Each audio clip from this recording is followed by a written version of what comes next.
You're building toward a number, a net worth, a portfolio balance, a monthly passive income target. You believe it will change how you feel about money. It won't.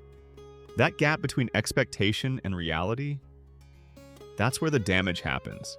Not before you hit the number, after. There's a phase nobody talks about. Not the grind to get there. Not the celebration when you arrive. It's the strange, disorienting middle. Your money is growing, your motivation is collapsing. Then you actually reach it, and the anxiety didn't leave with the debt. By the end of this video, you'll understand why. You'll see what it costs people who aren't ready, and you'll learn the mindset shifts that matter most. The ones separating people who thrive from people who quietly self-destruct. Here's the part that should worry you. The biggest risk isn't falling short, it's arriving unprepared. Here's the version of financial freedom you've been sold. Save aggressively, invest consistently, hit some magic number. Then, freedom. No alarm clock, no boss. Days filled with whatever you want. Beautiful story. Also about 40% of the actual experience. Grant Sabatier hit $1 million in net worth before 30. Wrote a whole book about it. Even he acknowledged the contradictions, the tension between optimizing every dollar and actually living.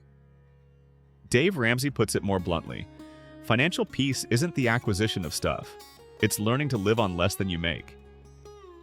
Sounds simple. Until you realize something. Most financial freedom content online is a countdown to acquiring more stuff. So, which is it? Here's where it gets interesting.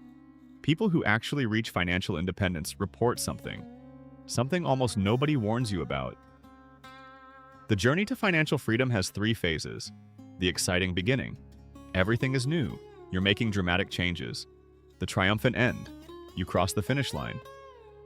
And then there's the middle. Years 3 through 12. Your net worth is growing, but it doesn't feel like it. You've already cut the obvious expenses. Now you're just waiting. Compounding is doing its thing, but compounding is boring to watch in real time. Like watching grass grow. Except the grass costs you a latte. Speaking of which, Sabatier calculated something striking. $100 monthly recurring expense.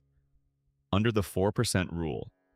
That's a $30,000 lifetime decrease in total wealth. 30 grand for something you barely think about. But here's the trap. Most people don't quit during the hard part. They quit during the boring part. Because the boring part has no content. Nobody's filming that Tuesday night. You check your portfolio, it's up 2% from last quarter. You close the app. That's not a thumbnail. That's a Tuesday. And yet, that's where the actual wealth gets built. Now here's the part that should genuinely concern you. Let's say you make it through the boring middle. You hit your number. Congratulations. Then something weird happens. You feel lost. This isn't hypothetical. Rick Dunham documented his experience. He built what looked like financial success. Good career, real estate, the whole picture. Then 2008 happened. 2 mortgages, job gone, facing bankruptcy. What he discovered wasn't just that his finances were fragile. His entire identity had been built on top of them. His self-worth was his net worth. That's not a Rick Dunham problem. That's an everybody problem. You spend a decade defining yourself by the grind. Then the grind ends. What happens? Most people have no answer. That vacuum, that identity gap, is dangerous. That's exactly where expensive emotional decisions get made. This is the part nobody shows you. Not because it's secret, because it's uncomfortable. So what do these expensive decisions actually look like? Someone hits their retirement number, immediately buys a house they don't need. Freedom was supposed to feel different. Maybe square footage will fix it. Someone panic sells their entire portfolio. A 10% correction hits. The money represents their identity now. Every dip feels personal. Lifestyle inflation creeps in. Not because you need more, because you're trying to feel something. Something the number was supposed to deliver, and didn't. Here's some math that hurts. A person earning $40 an hour, a recurring monthly coffee habit over their lifetime. That's 75 hours of work to cover it. Almost 2 full work weeks for coffee. That math gets dramatically worse with emotional spending. A car, a renovation, a business you start with no plan. You're bored, you're anxious, your portfolio is just sitting there. Which, to be clear, is exactly what it's supposed to do. But nobody prepared you for how that would feel. Here's the reversal that changes everything. Financial freedom is not a number you reach. It's a skill you develop. If you don't practice it before you arrive, you won't magically have it when you get there. The people who handle it well, not the ones with the best spreadsheets. They're the ones who figured out what life is about before the money gave them permission to ask. Edmund Burke said it centuries ago. If we command our wealth, we shall be rich and free. If our wealth commands us, we are poor indeed. That's not a greeting card, that's a diagnostic. Which side are you on right now?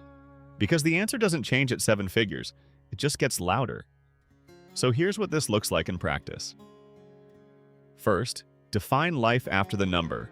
Now, not vaguely, specifically. What does Tuesday at 2 p.m. look like? If you can't answer that, the number won't save you.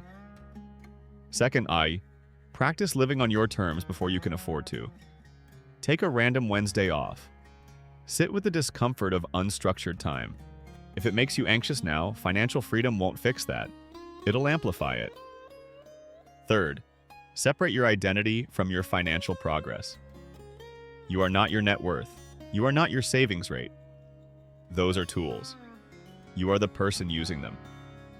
Can't describe yourself without referencing money? That's the real problem to solve. Fourth, build a spending philosophy, not just a budget. Know what you'll say yes to. Know what you'll say no to. Decide before the money makes every option available.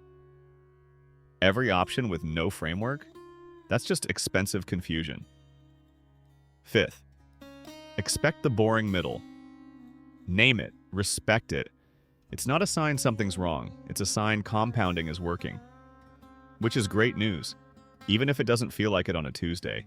Financial freedom is real, it's worth pursuing, but the version that actually works looks nothing like the version that gets the most clicks. If this reframed how you think about the journey or the destination, hit subscribe. This is what we dig into here, not hype, not countdowns, just the part nobody else bothers to show you.